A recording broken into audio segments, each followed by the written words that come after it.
러시아와 우크라이나의 전쟁이 길어지면서 지금도 전쟁의 아픔으로 정말 많은 사람들께서 시달리고 계신 것 같더라고요. 그림자도 짙어져가고 지금도 전쟁의 아픔으로 정말 많은 사람들께서 시달리고 계신 것 같더라고요.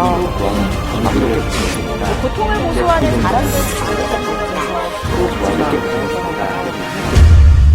김경은 대표 변호사를 모시고 얘기 나눠보도록 하겠습니다. 안녕하세요. 아나운서 홍진실입니다.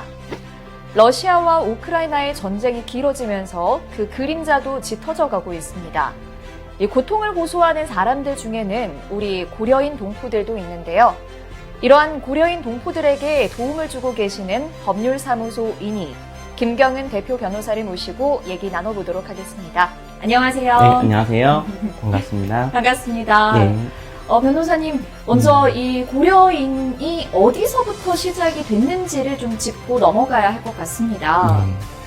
좀 이렇게 보시면 됩니다. 그 일제강점기 때 독립운동을 했던 사람들이 있습니다. 그 선조들이 러시아나 이쪽으로 연해주 쪽으로 갔다가 이제 강제 이주를 받게 돼서 그 후손들이 러시아와 중앙아시아 쪽으로 이주를 하게 됩니다.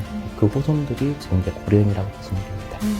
지금 월곡동에 고려인 마을이 있죠. 네, 맞습니다. 그곳은 어떻게 시작이 됐나요? 이렇게 보시면 됩니다. 이제 그 광주로 이 사람들이 이제 고려인들이 모이기 시작했는데요. 특이하게 광주에서는 자치 조직이 만들어지고요.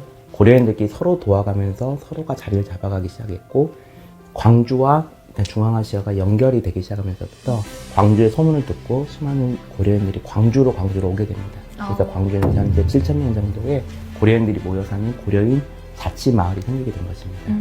그러니까 중앙아시아에서 그리고 전국에서 네. 모인 고려인들이 우리 네. 광주 월곡동에 자리를 잡게 됐다 이 네, 말씀이시죠. 맞습니다. 그러면 우리 변호사님께서는 어떻게 고려인 마을에 대한 관심을 갖게 되셨나요? 제가 대학교 때 사실은 이제 고려인 중에 한국말을 못하는 분이 상당히 많습니다. 거의 대부분 못한다고 보시면 되는데요. 네. 그래서 그 한국말을 가르치는 공부를 하다 보니까 이 사람들이 한국말도 필요하지만 법률적인 어려움도 많이 겪고 있었습니다. 그래서 그 사람들을 도와야 되겠다는 생각을 하게 됐고, 그래서 여러 가지 이제 여러 공부를 하다가 이제 법 공부를 접하게 돼서 그 변호사가 되는 이후로는 이 사람들에 대한 법률적인 자문과 지원을 도와주는 일들을 하고 있습니다. 그러한 인연으로 20년째 지금 고려인들과 함께 하고 있습니다. 와, 20년째, 그러니까 대학생 시절부터 고려인들과 함께 해오셨다는 말씀이시죠? 제 젊은 시절을 고려인과 다 함께 했다고 보시면 됩니다. 아, 예. 네. 그러면 현재는 지금 네. 우리 동포들에게 어떤 도움을 주고 계시나요? 현재는 지금 이제 법률적인 지원을 하고 있고요. 그리고 매주 월요일마다 이제 변호사들이 돌아가면서 상담을 하고 있고, 또한 의료인들은 또 이제 일주일에 한 번씩 오셔서 진료를 도와주고 있습니다. 근데 안타깝게도 지금 이제 우크라이나와 러시아 전쟁을 통해서 그 난민들이 광주로 또 모이고 있습니다. 그래서 그분들이 한국, 특히 광주로 와서 안전하게 정착을 하고, 그리고 이제 전쟁이 끝날 때까지만 그분들이 정착을 하고 살아갈 수 있도록 돕는 일들을 하고 있습니다. 그러면 변호사님께서도 언어적인 문제뿐만 아니라 법적인 지원을 요즘 많이 관심을 갖고 계시겠어요? 네, 맞습니다. 그러니까 고려인들이 처음에 이제 왔을 때 비자 문제가 발생할 수 있고요. 그다음에 추후에 정착하는 문제, 임대차 계약 문제, 근로계약 문제, 이런 문제에 대해서 집중적으로 지원을 하고 있습니다.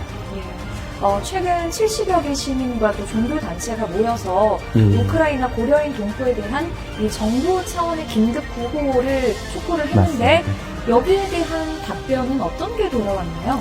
이제 사실은 이제 가장 중요한 부분이 국회에서 법을 만들거나 지방자치단체에서 조례를 만들어서 듣는 게 근본적인 해결책인데요. 그 부분에 대해서 이제 촉구를 했고, 그다음에 저 개인적으로도 이제 고려인 마을에 있는 고려인들과 함께 기자회견을 했고요. 근데 아직까지는 국회에서 관련 법들이 계류 중에 있습니다. 우리 정부도 나름대로 조금 최소한의 그 서류의 절차들을 좀 줄여주는 등의 노력을 하고 있다고는 들었는데 그럼에도 불구하고 어떤 게 문제였을까요? 이렇게 보시면 됩니다. 고려인들이 비자가 있는 분들은 어떤 초청 비자를 가지고 쉽게 들어올 수가 있지만 좀 생소하게 보일지도 들릴지도 모르지만 무국적자 고려인들이 많습니다. 그러다 보니까 이분들은 초청할 수 있는 사람도 없고, 또 오더라도 단기간에 또 다시 출국을 해야 돼서 전쟁통 속으로 다시 가야 되고, 이런 어려움들이 있는 상황입니다. 그래도 정착을 중앙아시아에 하신 지가 꽤 됐으니까 우크라이나에서 태어났으면 그냥 당연히 우크라이나 국민일 거라고 생각을 했거든요. 근데 의외로 무국적자 분들이 많으신가 봐요. 네, 네. 우리도 이제 이렇게 생각하시면 됩니다. 대한민국 국민으로서 다 국적이 있기 때문에 무국적자가 없을 거라고 생각하지만 사실 무국적자인 분들이 굉장히 많고요. 또 한 분은 주민등록이 없는 대한민국에 사는 사람도 많습니다. 우리 우크라이나에서도 이 전쟁통 속에서 강제 이주가 됐고 그리고 그 후손들이 국적이 없는 분들이 많고 그냥 생활상으로 여러 가지 생계에 바쁘다 보니까 국적을 취득하지 못하는 어려움들이 상당수 많은 게 사실입니다. 그러면 이러한 국적이 없는 분들까지 포함해서 포괄적으로 입국을 허용하자라고 지금 맞습니다. 주장하고 계시잖아요. 예. 이게 어떤 의미가 있을까요? 이래 보시면 됩니다. 이 사람들은 우리의 동포이고 우리 한 국민과 똑같은 동포라고 생각합니다. 그래서 국적이 있냐 없냐에 따라서 차별하기보다는 그 인도적인 차원에서 전쟁의 지금 상황이 지금 이어지고 있습니다. 그렇기 때문에 포괄적 입국을 허용해서 일단은 정찰을 시키고 추후에 그 비자 문제를 해결하는 방향으로 이렇게 하자는 것이 포괄적 입국을 허용에 대한 고려도 국회에 지금 대를 중이고 통과가 되지 못하고 있습니다. 그러면 우크라이나나 중앙아시아에서 생기고 어려운 분들이 많으시겠지만 또 이제 한국으로 오셔서 여기서 정착하시는 것도 진짜 쉽지 않을 것 같아요. 특히 여성분들, 아이들도 많을 것 같은데 어떤가요?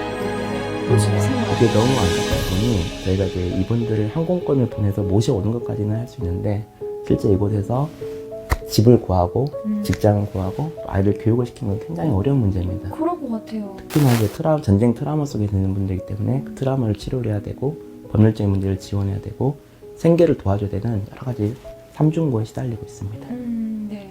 그러면 이분들을 도와줄 수 있는 그 재원은 어떻게 마련이 될까요? 그게 이제 참 좀 안타까운 제 현실인데요. 지금은 모금 운동을 통해서 돕고 있습니다. 그래서 이제 한 분들이 오시는데 한 100만 원에서 200만 원 정도 항공료가 들어가고요. 정착을 하는데 또 한 2, 300만 원이 들어갑니다. 그래서 이제 지금 저희가 7억 이상을 모금을 했는데요. 그래서 700명 정도를 모시고 오면서 전쟁 난민을 모시고 오면서 거의 다 7억 원 정도에 소모가 됐고요. 지금 400여 명 정도의 난민이 또 기다리고 있습니다. 그래서 지금 굉장히 이 모금 운동이 열심히 하고 있지만 한계가 지금 이르는 상황입니다. 그러면 이분들을 지금 도와드리는 그 금액들이 뭐 정부나 지자체의 예산이 아니라 순수 100% 후원금으로 이루어지고 있다 이런 말씀이실까요? 네, 그렇게 보시면 됩니다. 근데 정부나 지자체에 도우려면 법이나 조례가 있어야 도울 수 있기 때문에 지금은 순수한 좀 자발적인 모금으로 돕고 있습니다. 얼마나 많은 분들이 그렇게 모금을 함께 해주셨나요? 지금 이제 대략적으로 500명 이상의 사람들이 이제 함께 해줬고요. 지금도 이제 소액으로라도 계속 돕는 분들이 계속 늘어나고 있습니다. 이렇게 지원을 한두 분씩, 뭐 소분씩, 소수의 인원씩 하는 것도 한계가 있을 것 같은데 뭐 전세나 군용기 이야기도 나온다고 들었어요. 네, 맞습니다. 그래서 이제 국가적인 차원에서 전세기를 보내서 모시고 오는 방법, 군용기를 태워서 모시고 오는 방법, 그리고 정착했을 때 국가적인 차원에서 지원을 하거나 광주시 차원에서 지원하는 방법 이런 부분들이 지금 논의되어야 될 때인 것 같습니다. 네. 이분들이 그러면 한국으로 입국하셔서 광주로 오신 다음은 어떻습니까? 지금 어떻게 지내고 계시는지 너무 걱정이 돼요. 사실은 이게 모시고 오는 것도 되게 힘들었지만 정착하는 게 더 힘듭니다. 그래서 맞아요. 모시고 오고 나서도 제가 더 이렇게 뭐라 해야 될까 잘 지내실 수 있도록 도와드려야 되는데 오히려 좀 마음이 무거울 때가 많습니다. 직장을 구해야 되고 또 비자를 연장을 해야 되고 비자를 갱신을 해야 되고 공주를 나가서 아이들 교육까지 시켜야 되고 이런 부분 때문에 상당히 좀 고민이 많은 상황입니다. 오실 때도 거의 뭐 목숨을 걸고 인생을 걸고 오셨는데 또 여기서 정착하시는 것도 쉽지 않을 것 같습니다. 그러면 한번 오시면 보통 어느 정도 비자가 허용이 되나요? 며칠 정도? 보통은 이제 한 3달 정도 보통 이제 비자를 받고 그다음에 갱신을 해야 되는데요. 다시 그 무비자 이제 불법 체류자의 신분을 바뀔 수도 있고 추방당할 위험성이 있고 이런 어려움들이 있습니다. 그러면 지금 현재 전쟁 이후에 오신 분들 중에서는 거의 다 비자가 갱신이 돼서 계속 여기 거주하고 계신 거예요? 예, 갱신이 되는 분들도 있고 또 갱신이 안 되신 분들도 있습니다. 네, 안타깝네요. 그러면 변호사님께서도 그렇고 현재로서는 어떤 분들이 또 어떤 도움을 주고 계시는지 궁금해요. 지금은 이제 동물 변호사님들, 그다음에 같이 함께 해주시는 의료진분들, 미용사분들, 그다음에 한의사분들, 여러 각 분야에서 모든 기업인들 다 같이 도와주고 계십니다. 그분들께 다시 한번 감사의 말씀을 또 드리고요. 또 이제 제가 이제 안타깝게 생각하는 부분은 이게 어떤 국가적인 법이 만들어지거나 이제 시에서 이게 정말 중요한 쟁점이 돼서 시 의회 조례가 만들어지게 된다면 좀 더 체계적으로 도울 수 있지 않나 그런 생각이 듭니다. 아직 시에서는 이런 논의가 그렇게까지 활발하진 않은 상황이에요. 네, 이제 조금씩 관심을 갖고 있고요. 그래서 이제 저도 이제 이번에 이제 좀 감사하게도 시의회 또 고문변호사로 유출이 되었습니다. 그래서 축하드립니다. 이 문제를 조금 더 제가 집중적으로 네. 시의회랑 시랑 이렇게 연계를 해서 한번 추진해 보겠습니다. 꼭 목소리를 내주셨으면 좋겠어요. 예, 감사합니다. 이렇게 많은 분들이 도움을 주고 계시고 또 네. 도움의 손길이 이어지곤 있지만 네. 한편으로는 또 이런 시각도 있을 것 같아요. 네. 우리도 먹고 살기 바빠 죽겠는데 우리도 지금 추워지고 있는데 네. 다른 나라를 돕는 것이 웬 말이냐, 또 네. 정부 차원에서 이거를 도움을 주는 게 과연 이게 맞는 것인가 하는 우려의 목소리도 있을 것 같거든요. 네. 어떤가요? 저는 빚진 마음을 가지고 항상 살아가야 된다고 생각합니다. 빚진 마음을 가지고 살아야 예, 한다. 우리가 태어나서 자라고 여기까지 또 성장한 것도 우리는 모르지만 우리를 위해서 고생해준 수많은 사람들이 있었을 겁니다. 맞아요. 부모님이 계셨을 거고요. 선생님들이 있었을 거고 주변에 많은 사람들의 도움을 여기까지 온 겁니다. 빚진 마음을 절대 잊어버리면 안 됩니다. 근데 우리나라가 독립이 됐고요. 그리고 해방이 됐고 자유민주주의 국가에 살아가는 것도 이 선조들의 독립운동이 있었기 때문이라고 생각합니다. 그래서 그 마음들을, 그 후손들에 대한 빚을 좀 갚아야 된다고 생각합니다. 그래서 그 빚진 마음을 절대 잊지 않고 살아가는 게 중요하다고 생각하고 그런 마음들을 함께 같이 공유했으면 합니다. 빚진 마음을 잊어서는 안 된다. 맞아요. 그렇게 생각해보면 우리도 뭐 역사의 수많은 아픈 상처들을 겪으면서 다른 나라의 도움들도 많이 받았고 또 우리 동포들의 도움도 많이 받았었잖아요. 네, 맞습니다. 그 말씀을 참 와닿네요. 네. 그러면 현재 그 광주광역시 월곡동을 중심으로 형성된 고려인 마을의 현재 거주민은 몇 명 정도나 되시나요? 네, 이제 한 7,000명 정도가 있었는데요. 이제 700명 정도가 더 오셨고, 앞으로 400명 정도가 더 오게 되면 8,000명 정도가 거주할 것으로 보여지는데, 이제 그 고려인 마을의 어떤 특이한 점은 뭐냐면, 국가에서 주도적으로 만든 마을이 아니라, 정말 자생적으로, 자치적으로 만들어진 마을입니다. 서로 간의 자치 조직이 자치적으로 해결을 해나가고 있고, 또 어떤 누군가 어려움이 있으면 가서 같이 도와주고 참 공동체, 그러니까 지금은 보기가 많이 어려운 공동체 문화가 형성돼 있어요. 깜짝 놀랄 정도로 5.18 당시에는 공동체 정신, 그게 지금 발현되고 있는 것이 고려인 마을이고요. 그걸 또 함께하고 있는 것도 고려인 마을입니다. 그래서 이제 시나 지자체나 국가에서 도와주는 것도 그 사람들이 자체적으로 뭔가 해내는 것을 옆에서 도와주는 차원으로 도와주고 있고, 그렇기 때문에 고려인 마을이 계속 이제 커져가고 있고, 또 특이하게도 우리나라에 수많은 고을들이 있고 수많은 지방들이 있지만 광주로만 옵니다. 고려인들이 전 세계에서. 그 이유가 뭘까요? 그 이유는 바로 공동체 정신입니다. 공동체 정신. 경제 정신과 맞닿아 있는 공동체 정신 때문에 전 세계에서 광주로만 모이고 있습니다. 그리고 이번에 우크라이나 난민들이 전쟁의 그 고통 속에 있을 때 광주 시민들이 그 광주 정신을 보여주셨습니다. 7억이 넘는 생명을 모금해주고요. 무려 7억이 넘는 생명이 순수 시민들의 후원금으로만 이루어지는 거예요. 예, 맞습니다. 그래서 700명이 또 확보해 네.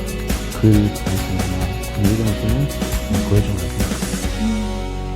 이 광주 정신이 앞으로도 계속 발휘가 돼서 네. 많은 고려인들의 아픔을 좀 보듬어 줄 수 있었으면 좋겠어요. 네, 맞습니다. 그럼 마지막으로 우리 광주 네. 시민들에게 뭔가 메시지 한 말씀 좀 전해주신다면.